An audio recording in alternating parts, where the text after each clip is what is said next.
राजकोट के अध्यक्ष माधव जी, धनसुख भाई जी, प्रदेश के जो मीडिया प्रभारी हैं प्रशांत जी, राजू जी और मेयर यहाँ के और अन्य सभी भारतीय जनता पार्टी के वरिष्ठ कार्यकर्ता पदाधिकारी गवर्नेंस में जहाँ काम कर रहे हैं और आप पत्रकार बंधु, आप सबका बहुत बहुत अभिनंदन जो इस महत्वपूर्ण बजट वार्ता 2021-2026 के इस पत्रकार वार्ता में यहाँ उपस्थित हुए हैं।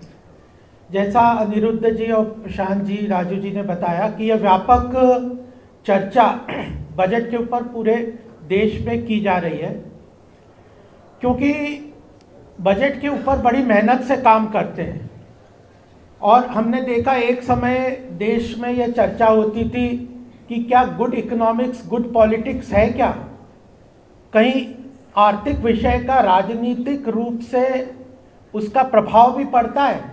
लेकिन जब 2014 में आदरणीय प्रधानमंत्री मोदी जी ने आर्थिक विषय को लेके, देश की प्रगति को लेके, देश के आर्थिक विकास को लेके यह मार्ग चुना, तो आज हम देखते हैं कि भारत की अर्थव्यवस्था ही तेज गति से नहीं बढ़ रही, बल्कि जो अभी यूरोपियन यूनियन और IMF जैसे वर्ल्ड के बड़े बड़े इंस्टीट्यूशंस भी कह रहे हैं कि भारत अपनी अर्थव्यवस्था को तेज गति से नहीं आगे ले जा रहा, बल्कि विश्व की अर्थव्यवस्था को एक गति प्रदान कर रहा है। और यह केवल ऐसा नहीं है कि यह बिना मेहनत के पूरा काम हुआ है, यह 11वां बजट है। और जब वित्त मंत्री जी ने अपने भाषण में आदरणीय निर्मला जी सीतारमण जी ने कहा था कि यह 21वीं सदी के दूसरे क्वार्टर का पहला महत्वपूर्ण बजट है और प्रधानमंत्री जी ने हम सबके सामने लक्ष्य रखा है 2007 12 लाख तक टैक्स फ्री कर दिया था।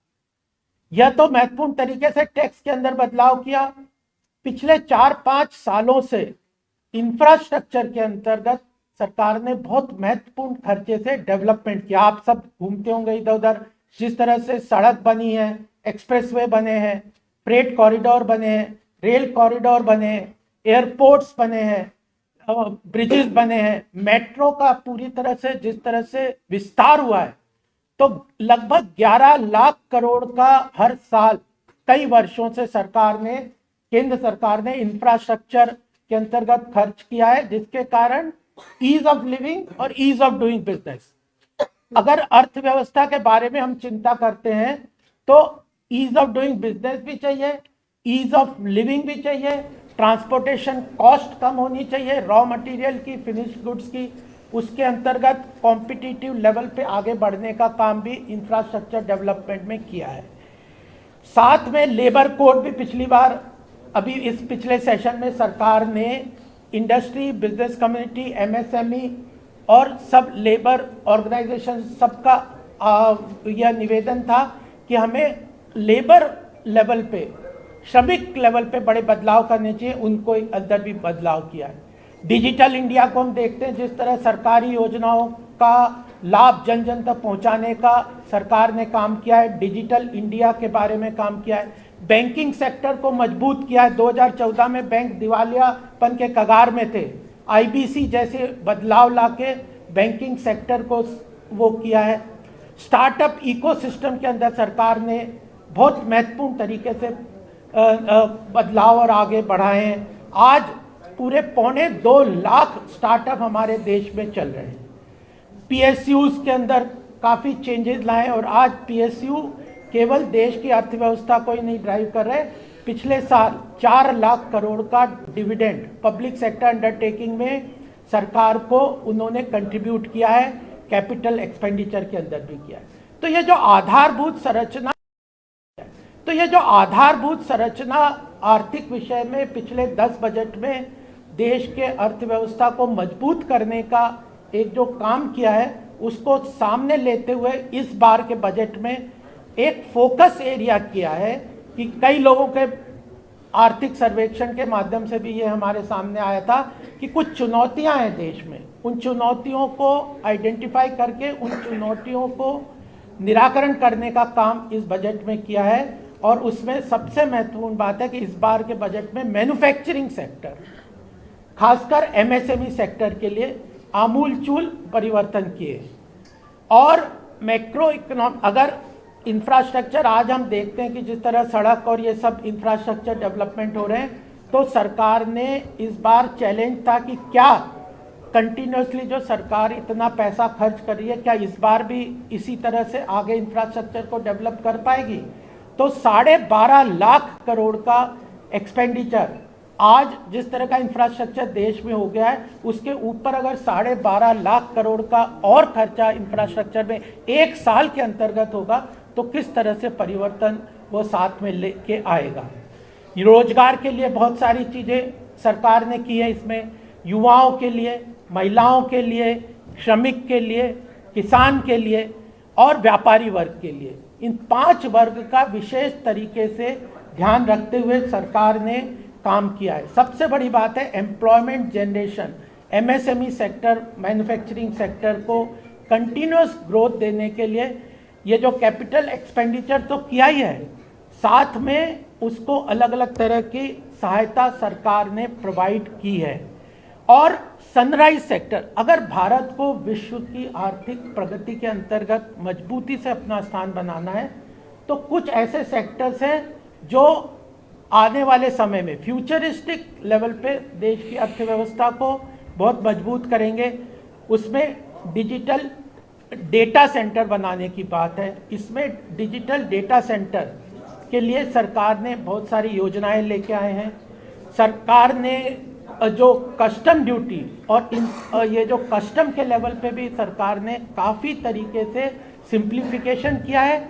और उसमें कस्टम ड्यूटीज़ में, ट्रेड टैरिफ वाले में भी काफ़ी बदलाव किए, ताकि जिस तरह बिजनेस कम्युनिटी को जीएसटी के अंतर्गत इनडायरेक्ट टैक्स में सहूलियतें दी है जेन नेक्स्ट के माध्यम से, उसी तरह कस्टम ड्यूटीज़ में भी इस बार पार्ट बी में बहुत सरकार ने सिंप्लीफाई किया है, रिडक्शन किया है, ताकि ये जो सनराइज सेक्टर्स हैं, जो आने वाले सेक्टर में आर्टिफिशियल इंटेलिजेंस है, जो digital global digital data centres की बात है, रिन्यूएबल एनर्जी के अंतर्गत सरकार ने बहुत सारे प्रावधान किए। सेमीकंडक्टर की एक भी इंडस्ट्री आज हमारे देश में नहीं थी। हमने कोविड में जिस तरह देखा कि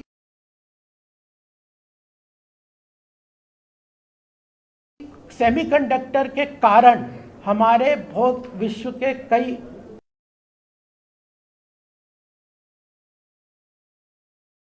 जो लेवल पे इंडस्ट्रीज़ वगैरह को, चाहे ऑटोमोबाइल इंडस्ट्री को देखें या उस तरह की इंडस्ट्रीज़ को देखें, उनके अंदर सेमीकंडक्टर क्योंकि भारत में नहीं बनते थे, तो उसको अंदर काफ़ी समस्याएं सामने आई। तो सेमीकंडक्टर इंडस्ट्री के लिए 40,000 करोड़ दिया है। टूरिज़्म अपने आप में बहुत महत्वपूर्ण तरीके से एम्प्लॉयमेंट जनरेट भी करेगा और टूरिज़्म इकोनॉमिक एक्टिविटीज़ को आइडेंटिफाई करते हुए बहुत तेज़ी से एम्प्लॉयमेंट जनरेशन तो करेगा ही, इंफ्रास्ट्रक्चर को भी महत्वपूर्ण तरीके से बदलाव लेके आ सकता है। तो टूरिज़्म में चाहे जो गाइड्स के ट्रेनिंग की बात है, आइडेंटिफाई करना डेस्टिनेशन, आइकॉनिक टूरिस्ट डेस्टिनेशंस को आइडेंटिफाई करने का काम किया है। बहुत तरीके से टूरिज़्म सेक्टर में बदलाव किए। हेल्थ सेक्टर के अंदर जो सरकार ने कई तरह के जो हेल्थ हब्स बनाने की बात की है, जिसमें कॉम्प्रिहेंसिवली हेल्थ टूरिज़्म को भी बढ़ावा मिल सकता है, हॉस्पिटल्स भी बन सकते हैं, मेडिकल कॉलेजेस भी बन सकते हैं। इस तरह के हेल्थ हब एक्सपेंडिचर के साथ भी सरकार ने यह भी ध्यान में रखा है कि अगर बजट में खर्चे तो बढ़ा दें, लेकिन खर्चे के साथ जो आय है उसके साथ अगर फिस्कल डेफिसिट हो जाता है, खर्चा, कई बार हम कहते हैं कि आमदनी चवन्नी और खर्चा रुपया, तो फिस्कल डेफिसिट नहीं होना चाहिए। उसके अंदर भी सरकार ने फिस्कल डेफिसिट टारगेट को महत्वपूर्ण तरीके से 4.4% पे रखा है। तो मैक्रो इकोनॉमिक फंडामेंटल्स हैं, उसमें कैपिटल एक्सपेंडिचर को बढ़ावा देना, फिस्कल डेफिसिट को कंट्रोल रखना, और डेट जो बोरोइंग है उसके अंदर भी सरकार ने एक रोड मैप बनाया है कि जो कॉरपोरेट जो सरकारी डेट है उसको 50% से नीचे रखने का काम किया है। और साथ में इन्फ्लेशन, महंगाई दर अगर बढ़ जाती है तो महंगाई दर अगर बढ़ जाती है तो महंगाई भी आम जनता को बहुत तकलीफ दे सकती है, तो उसको भी 2% से नीचे रखने का काम किया। तो मैक्रो इकोनॉमिक फंडामेंटल्स बहुत अच्छे हैं। आधारभूत संरचना जो पिछले 10 वर्षों में सरकार ने अलग अलग सेक्टर में अर्थव्यवस्था को मजबूत करने का काम किया है, उसको आगे ले जाने के लिए मैन्युफैक्चरिंग सेक्टर का जो मिसिंग लिंक था, जिस तरह से मैन्युफैक्चरिंग सेक्टर आगे नहीं बढ़ पाए थे हमारे देश में, एग्रीकल्चर सेक्टर के बाद सर्विसेज सेक्टर में ही ज़्यादातर देश की प्रगति हुई, तो उसको भी सामने ध्यान में रखा हुआ है। और आने वाले समय में ऐसे कैटलिस्ट आइडेंटिफाई सेक्टर्स किए हैं जो सनराइज सेक्टर के रूप में renewable energy, AI sector, semiconductors, pharmaceutical industry और डेटा सेंटर्स, इन सब के रूप पर भी काम किए। लास्ट बात जो मैं आपके सामने ये भी कहना चाहता हूँ कि सरकार का ये जो कॉम्पिटिटिव फेडरलिज्म के अंतर्गत सरकार ने इस बार बहुत महत्वपूर्ण तरीके से अपॉर्चुनिटीज़ सबके लिए साथ में काम किए। हम गुजरात में आज हैं।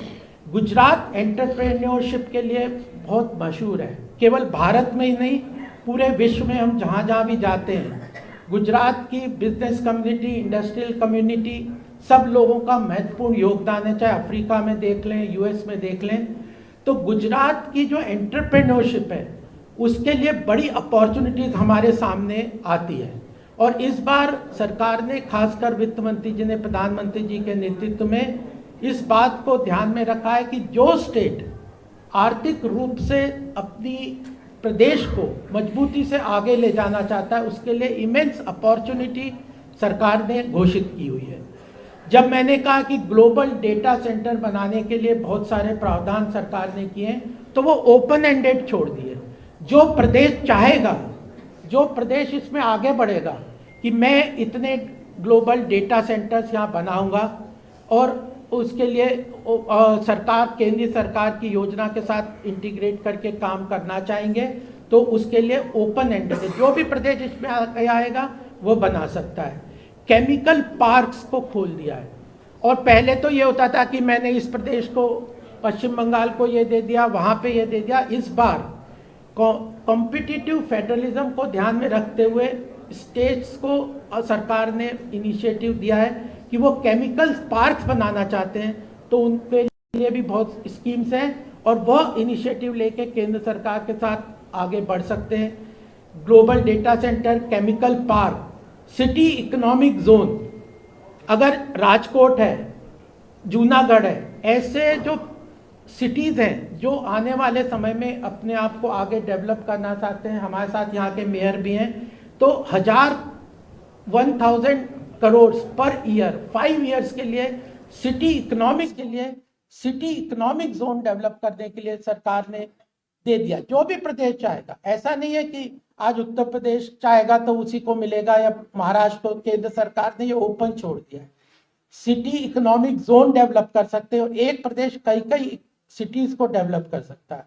आइकॉनिक टूरिस्ट डेस्टिनेशन ये भी छोड़े हैं, जो प्रदेश चाहेगा आइकॉनिक टूरिस्ट डेस्टिनेशन डेवलप करेंगे, उसमें ट्रेड गाइड्स को सरकार, केंद्र सरकार की मदद से उनको ट्रेन करेंगे, उनके अंदर इंफ्रास्ट्रक्चर डेवलप किया जाएगा, उनके लिए ग्लोबल लेवल पे अवेयरनेस और उनके बारे में एडवर्टाइजमेंट के रूप में खर्चा किया जाएगा, और उनको हेरिटेज साइट्स के रूप में डेवलप करेंगे। गुजरात में बहुत सारे ऐसे साइट्स हैं जिनका कि आइकॉनिक वर्ल्ड लेवल पे टूरिस्ट डेस्टिनेशन हम सब देखते हैं, जैसे कच्छ डेवलप हो रहा है, और जो बड़ौदा के पास सरदार पटेल जी का जो स्टैचू है वहाँ पे जिस तरह से डेवलपमेंट टूरिज्म का हो रहा है, और ऐसे सोमनाथ जी हैं, गिर फॉरेस्ट है, ऐसे और भी आइडेंटिफाइड आइकॉनिक टूरिस्ट डेस्टिनेशन की बात की है। 5 हेल्थ सर्विसेज के हब्स बनाने की बात है, जिसमें कंप्लीट हॉस्पिटल्स, मेडिकल कॉलेजेस ये है, और यह भी ओपन छोड़ा हुआ है। एंटरप्रेन्योरशिप हब्स को भी खोल के रखा हुआ है सभी प्रदेशों में, कि कौन जो प्रदेश आगे आएगा तो वो उसको अपॉर्चुनिटी देगी केंद्र सरकार, उसको डेवलप करेंगे। 200 लीगेसी मैन्युफैक्चरिंग क्लस्टर्स, ऐसे पूरे देश में छोटे छोटे जो मैन्युफैक्चरिंग सेक्टर्स हैं जो एक समय में बड़े अच्छे डेवलप थे, लेकिन धीरे धीरे उनके अंदर किसी न किसी कारण से, चाहे फाइनेंसिंग रिक्वायरमेंट के माध्यम से या किसी प्रोडक्ट के ग्लोबल लेवल पे कंपटीशन के कारण जो सरकार नहीं कर पाई, तो जो कुछ चीजें नहीं डेवलप हो पाए, तो ऐसे 200 लीगेसी मैन्युफैक्चरिंग हब्स को भी रिन्यू करके सरकार आगे बढ़ेगी। और जब मैंने कहा कि 12.5 लाख करोड़ का इंफ्रास्ट्रक्चर में इस बार सरकार ने, केंद्र सरकार ने खर्चे के लिए प्रोविजन किया है, साथ में 50 साल के लिए स्टेट्स को 50 वर्ष के लिए इंटरेस्ट फ्री लोन देने का, कैपिटल एक्सपेंडिचर को, अगर केंद्र सरकार तो एक्सपेंडिचर करेगी, प्रदेश भी 5 लाख करोड़ तक का पैसा टैक्स इंटरेस्ट फ्री माध्यम से केंद्र सरकार उन्हें फाइनेंस करेगी। तो लगभग 17.5 लाख करोड़ का इंफ्रास्ट्रक्चर डेवलपमेंट सरकार यहाँ पे करने के लिए प्रावधान इन्होंने किया है। और मैन्युफैक्चरिंग सेक्टर में सबसे बड़ी बात है कि हमने जो फ्री ट्रेड एग्रीमेंट किए हैं, अगर आप अभी हम देखते हैं कि कुछ ही दिन पहले जो हमारा यूएस के साथ फ्री ट्रेड एग्रीमेंट हुआ है, उसके अंतर्गत, उसके पहले यह 9वां फ्री ट्रेड एग्रीमेंट यूएस के साथ सरकार ने किया है। उसके पहले कुछ दिन पहले ही यूरोपियन यूनियन के साथ फ्री ट्रेड एग्रीमेंट हुआ था, उसमें 27 कंट्रीज इंक्लूडेड हैं। उसके पहले मॉरिशस, जो यूएई, ओमान, यूके, जर्मनी, इनके साथ भी फ्री ट्रेड एग्रीमेंट सरकार ने किए। अब 38 कंट्रीज के साथ फ्री ट्रेड एग्रीमेंट हो गए। ये 9वां फ्री ट्रेड एग्रीमेंट है। लेकिन फ्री ट्रेड एग्रीमेंट में महत्वपूर्ण रहता है कि अगर मैन्युफैक्चरिंग सेक्टर कॉम्पिटिटिव नहीं हो, मैन्युफैक्चरिंग सेक्टर की कॉस्ट कॉम्पिटिटिव नहीं हो, उनके अंदर मार्केटिंग एक्सेस प्रॉपर ना हो, और वह आगे उसकी क्वालिटी लेवल पे ग्लोबल कॉम्पिटिशन वो नहीं अगर कर पाता, तो फिर वह फ्री ट्रेड एग्रीमेंट का फायदा नहीं होता। हमने देखा कि पिछली सरकारों ने जिस तरह से एग्रीमेंट तो किए थे जापान और कोरिया से, लेकिन हमारा मैन्युफैक्चरिंग सेक्टर उतना मजबूत नहीं था, इसलिए वह उसका लाभ हम लोगों को नहीं मिला। तो इस बजट में इस बात को भी पूरी तरह से ध्यान रखा गया है कि जो सेक्टर, मैन्युफैक्चरिंग सेक्टर्स खासकर रीजनल और ग्लोबल सप्लाई चेन से इंटीग्रेट करके तो जिस इंडस्ट्रीज में आगे बढ़ सकते हैं, ऑटोमोबाइल इंडस्ट्रीज, फार्मास्यूटिकल इंडस्ट्रीज, ऐसे इंडस्ट्रीज के अंतर्गत उनको लाभ मिल सकता है, उनके लिए भी बहुत सारे प्रावधान किए।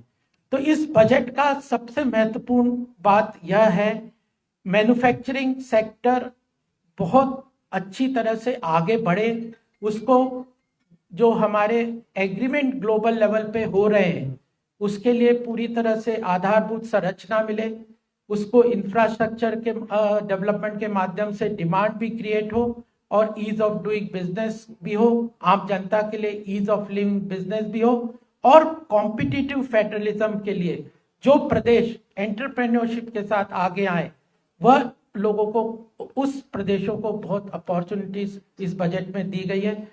मैक्रो इकोनॉमिक फंडामेंटल्स वह पूरी तरह से मजबूत है, उसी के ऊपर बिल्ड करते हुए यह विकसित भारत की संरचना को लेने के लिए फाउंडेशन स्टोन के माध्यम से इस बजट में प्रावधान किए गए हैं। और मुझे लगता है कि विशेषकर अगर इस बजट को हम लेके जन कल्याणकारी योजनाओं के अंतर्गत भी सरकार ने जो भी प्रावधान है, सभी को सरकार ने पूरी तरह से उनके लिए प्रावधान पूरे किए हैं, और आने वाले समय में अर्थव्यवस्था को तेज गति से ले जाने का एक फाउंडेशन, आधारभूत संरचना इस बजट के अंतर्गत की गई है। और मेरा आग्रह भी है कि आप लोग इस बजट के पूरे प्रावधानों को लेके जनता तक जाएंगे। अगर किसी सरकार तो एक इनिशिएटिव लेती है, सरकार एक इकोसिस्टम क्रिएट करती है, एक इनेबलिंग एनवायरनमेंट क्रिएट करती है। जो लोग उसको यूज कर सकते हैं, उन लोगों को अगर जानकारी नहीं होगी तो वह लोग उसका पूरा लाभ नहीं ले पाएंगे। इसलिए यह व्यापक जो एक्सरसाइज की गई है, और इसके बाद अगर आपके कुछ प्रश्न भी होंगे तो वो भी हम लेंगे। और मैं प्रदेश जो यहाँ राजकोट की पूरी टीम है उसका भी धन्यवाद भी करता हूँ, अभिनंदन भी करता हूँ कि उन्होंने यह आज पत्रकार वार्ता और अन्य कार्यक्रमों को यहाँ पे निर्धारित किया है और आप लोगों से बात करने का मौका दिया। धन्यवाद। बजट अंगेना कोई प्रश्न हो तो मित्रों पूछो। हाँ जी,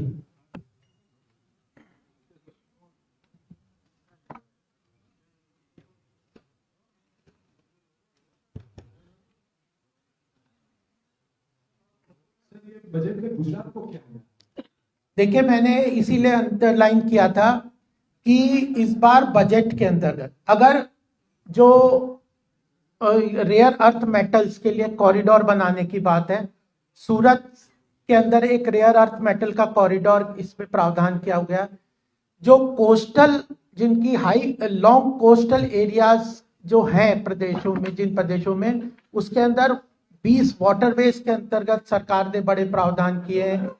7 रेल कॉरिडोर की सरकार ने प्रावधान, हाई स्पीड रेल कॉरिडोर की बात की है। और जब 17.5 लाख करोड़ का इंफ्रास्ट्रक्चर इन्वेस्टमेंट सरकार करेगी तो उसमें रोड्स बनेंगे, रेलवेज बनेंगे, एयरवेज बनेंगे, वाटरवेज बनेंगे, मेट्रो रेल आएंगी, इन सब के संदर्भ प्रावधान होंगे। और यह जो मैंने 5-6 इनिशिएटिव्स किए हैं, health hub, entrepreneurship hub, iconic जो है टूरिस्ट डेस्टिनेशन की बात है, 200 मेगा जो पार्क्स हैं, जो लीगेसी मैन्युफैक्चरिंग पार्क है, टेक्सटाइल मेगा टेक्सटाइल पार्क है, इनके अंदर सरकार ने, जो भी प्रदेश आगे आएगा और सरकार के पास इसके अंतर्गत अपनी इन योजनाओं में वो अपनी बात को रख करेगा तो वह सरकार उसमें, केंद्र सरकार उन योजनाओं को सपोर्ट करेगी।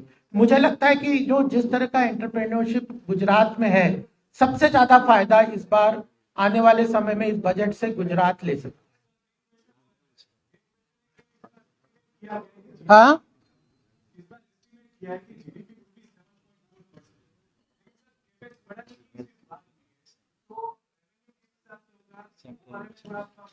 और पिछले बजट की बात की जाए तो fiscal deficit was 4.4% and this time it's 4.3, तो क्या सब नहीं, देखिए मैक्रो इकोनॉमिक फंडामेंटल्स को सरकार ने बहुत अच्छी तरह से ध्यान में रखा हुआ है। इकोनॉमिक जो सर्वे था उसमें यही चैलेंज था कि अगर हमने कहीं ना कहीं सरकार फिस्कल डेफिसिट को कंट्रोल करने के लिए कहीं कैपिटल एक्सपेंडिचर को कम तो नहीं करेगी। तो मैंने आपको बताया कि कैपिटल एक्सपेंडिचर को भी बढ़ावा दिया है और फिस्कल डेफिसिट को भी कंट्रोल किया है। उसका वित्त मंत्री जी से अभी पीछे बात हुई थी तो हमने भी पूछा था कि कैसे आप इसको फिस्कल डेफिसिट को मैनेज करेंगे। वो efficiency in tax collection, GST rate हमने कम किया है लेकिन फिर भी जीएसटी कलेक्शन बढ़ गया है क्योंकि फॉर्मलाइजेशन हो रहा है, ज्यादा से ज्यादा टैक्स नेट में लोग आ रहे हैं और जो लीकेजेस हैं, जो लीकेजेस होते हैं करप्शन या किसी कारण से टैक्स लोग तो देते हैं, सरकार के पास नहीं पहुंचता, उन सबको टेक्नोलॉजी को यूज करते हुए सरकार ने उसमें एफिशिएंसी लाई है। और गवर्नमेंट डिलीवरी में जो वेलफेयर स्कीम्स हैं, 50 लाख करोड़ का वेलफेयर स्कीम्स के अंतर्गत सरकार ने पिछले 11 साल में फंड ट्रांसफर किया है, 0 लीकेजेस के 100% आम जनता के डायरेक्ट बेनिफिट ट्रांसफर के माध्यम से गया है। तो efficiency in tax collection, efficiency in government expenditure, efficiency in welfare schemes and formalisation of economy, इन सारे चीजों को का 360 डिग्री एक काम आगे बढ़ाते हुए और उसको सरकार ने फिस्कल डेफिसिट और डेट को भी कंट्रोल करने की बात की है। और एक चीज और मैं लास्ट बात बता दूं कि अगर सरकार मैन्युफैक्चरिंग सेक्टर कैपिटल एक्सपेंडिचर करती है तो उसका 1:3 इम्पैक्ट इकोनॉमी में होता है। तो अगर 17.5 लाख करोड़ का खर्चा कैपिटल एक्सपेंडिचर में होगा इंफ्रास्ट्रक्चर में, तो उसका 3 टाइम्स यानी 17.5 into 3 times economic activity generate करेगा। इकोनॉमी को बहुत बड़ा सपोर्ट इसमें मिल रहा है। कहाँ? આગળ આવી જાઓ, हाँ, આગળ આવી જાઓ ને, कहाँ पे आगे आ जाइए। આગળ આવી જાઓ जनक सिंह। जैसे हम एम्प्लॉयमेंट की बात कर रहे हैं, जैसे अब एआई आ चुका है और कई सारे लोगों की रोजगारी भी जा रही है। कुछ इश्यू किसानों की भी है, ट्रेड डील के भी जो इश्यू है, वो टूरिज्म डेवलपमेंट की बात की।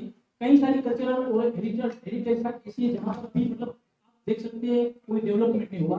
इन सभी चीजों को खासतौर पर एआई देखिए, एआई के लिए बेसिक चीज सपोर्ट क्या चाहिए?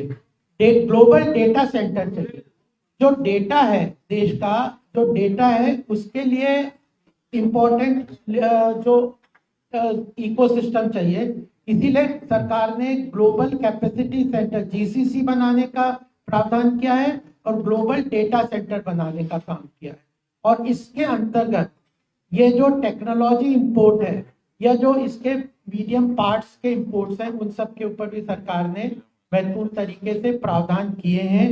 एआई के लिए, सेमीकंडक्टर्स के लिए, रेयर अर्थ मेटल्स के लिए और क्रिटिकल जो मिनरल्स हैं उनके लिए और डेटा सेंटर के लिए, ये पूरा जो इस क्षेत्र में टेक्नोलॉजी ड्रिवन सेक्टर्स हैं, इनको सनराइज सेक्टर के रूप में मानते हैं। उसके ऊपर बहुत इनिशिएटिव इस बजट में किए गए, काफी फंडिंग की व्यवस्था की गई है और ग्लोबल लेवल पे इंटीग्रेट करने का। जो भी साइट है एग्रीकल्चर, जहाँ पे भी मेट्रोलॉजिकल साइट, वहाँ पे तो डेवलपमेंट अभी नहीं हुआ। गुजरात में भी ऐसी भी जगह है जो मतलब मेट्रोलॉजिकल डेवलप हो सकती है, तो वहाँ पर कुछ नहीं। तो इस बात तो रेयर अर्थ मेटल्स और क्रिटिकल मेटल के लिए ही पूरा इनिशिएटिव लिया है। और इसीलिए सरकार ने, क्योंकि आज चाइना का डोमिनेंस क्यों है, उसके पास क्रिटिकल मिनरल्स हैं और रेयर अर्थ मेटल जो है, और गुजरात में कई डिपॉजिट्स हैं, उनको आइडेंटिफाई करके उनको देख डिपॉजिट्स को डेवलप करने का काम सरकार ने किया है।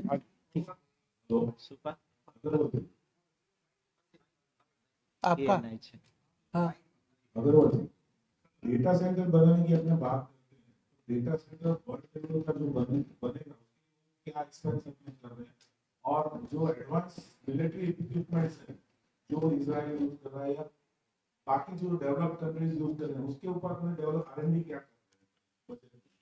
देखिए, एक डिफेंस की बात की है, और डिफेंस में जब तक सशक्तिकरण नहीं होता, सामरिक रूप में हम मजबूत नहीं होते, हमारी बात कोई विश्व सुनने वाला नहीं है। एक समय था जब हमारा 90% जो डिफेंस जो रिक्वायरमेंट थी वो हम इंपोर्ट करते थे। लास्ट ईयर 68% डिफेंस जो इक्विपमेंट है हमारे, वो डोमेस्टिकली हमने प्रोक्योर किए हैं। डिफेंस इंडस्ट्री में बहुत तरीके से सरकार के रिसर्च एंड डेवलपमेंट और उसके अंतर्गत काम हो रहे हैं। स्पेस टेक्नोलॉजी को अगर आप देखें तो स्पेस टेक्नोलॉजी में हम इतनी तेजी से आगे बढ़ रहे हैं। रिन्यूएबल एनर्जी के अंतर्गत हम आगे बढ़ रहे हैं। जो ग्रीन एनर्जी है, सोलर एनर्जी है, ये जो अन्य विंड एनर्जी है, इन सब के अंतर्गत ये जो अल्टीमेटली डिफेंस, अगर आप एक कोई डिफेंस का पार्ट बनाते हैं, HAL किस तेजी से आगे बढ़ रहा है। एक समय HAL एकदम लॉस मेकिंग कंपनी था, आज उसके अंदर इतनी प्रॉफिटेबिलिटी हो रही है और उसके साथ कई इंडस्ट्री डेवलप होती है। ऐसे स्पेस टेक्नोलॉजी में अगर केवल लॉन्च करने के लिए सैटेलाइट ही नहीं बनते, उसके बहुत सारे पार्ट बनते हैं। न्यूक्लियर एनर्जी के अंदर शांति बिल पिछले सेशन में लेके आए हमारी सरकार, और उसके अंदर प्राइवेट सेक्टर को काफी तेजी से सपोर्ट किया है कि आप न्यूक्लियर एनर्जी में न्यूक्लियर रिएक्टर्स को स्टैब्लिश करने के लिए काम करें। और केवल इन सब चीजों में स्टार्टअप इकोसिस्टम के लिए बहुत फंडिंग की है, रिसर्च डेवलपमेंट के लिए, स्किल ट्रेनिंग के लिए, उनके अंदर टेक्नोलॉजी को इंपोर्ट करने के लिए। जो कई बार हम बात करते हैं कि कस्टम ड्यूटीज वगैरह में इंटरमीडिएटरी प्रोडक्ट है, इन सब के लिए, इनके टेक्नोलॉजी ट्रांसफर के लिए जो कस्टम ड्यूटीज एक्सेट्रा है, उनके अंदर भी सरकार ने बहुत तरीके से छूट दी है, ताकि ये जो इम्पोर्टेंट सेक्टर्स हैं ये जो आने वाले समय में फ्यूचरिस्टिक लेवल पे देश की अर्थव्यवस्था को ड्राइव करेंगे, उन सेक्टर्स के लिए सरकार ने बड़े महत्वपूर्ण प्रावधान किए। और इन सब का बेस क्या है? Data centre, global data centre और ग्लोबल कैपेसिटी सेंटर, जीसीसी और ग्लोबल डेटा सेंटर। इसके अंतर्गत जो हमने यूएस की बात आती है कि इतने सारे इंपोर्ट्स हम अपना बिजनेस बढ़ाएंगे, उसमें बेसिकली जो हम लोगों ने बोला है वो ये है कि इन सेक्टर्स में जो टेक्नोलॉजी भी आए, इन सेक्टर के पार्ट भी भारत में आए, और ये जो भी प्रदेश इसमें इनिशिएटिव लेगा उसको डेटा सेंटर बनाने का पूरा केंद्र सरकार सपोर्ट करेगी। फाइनेंसिंग, उसको टेक्नोलॉजी इंपोर्ट करने की परमिशन, इंटरमीडिएटरी प्रोडक्ट इंपोर्ट करने की परमिशन, उसके लिए रेयर अर्थ और क्रिटिकल मिनरल्स डेवलपमेंट के साथ उसकी प्रोक्योरमेंट की परमिशन, ये सारे केंद्र सरकार सपोर्टिव रूप में रोल प्ले करेगी।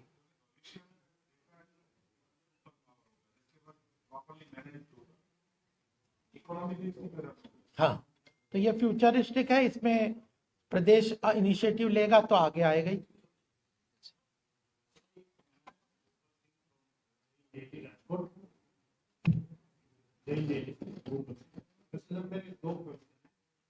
ये है कि आजकल ये जो एआई टेक्नोलॉजी नहीं है, हाँ, एआई टेक्नोलॉजी और इसकी वजह से जो साइबर बढ़ा है, और दूसरा है कि डेटाबेस है उसका भी काफी कुछ कहीं से भी लेके तो वो साइबर क्राइम टोटल जो है उसको रोकने के लिए क्या? देखिए, बजट के प्रावधान में साइबर क्राइम रोकने का कोई प्रावधान सीधा वैसे नहीं होता। अल्टीमेटली वो तो मिनिस्ट्री ऑफ होम अफेयर्स और उसका सारा काम होता है।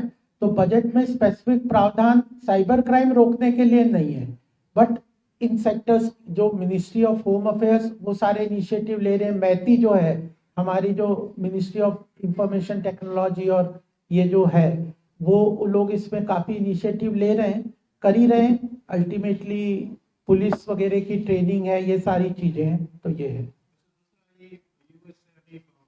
इससे 18% कर दिया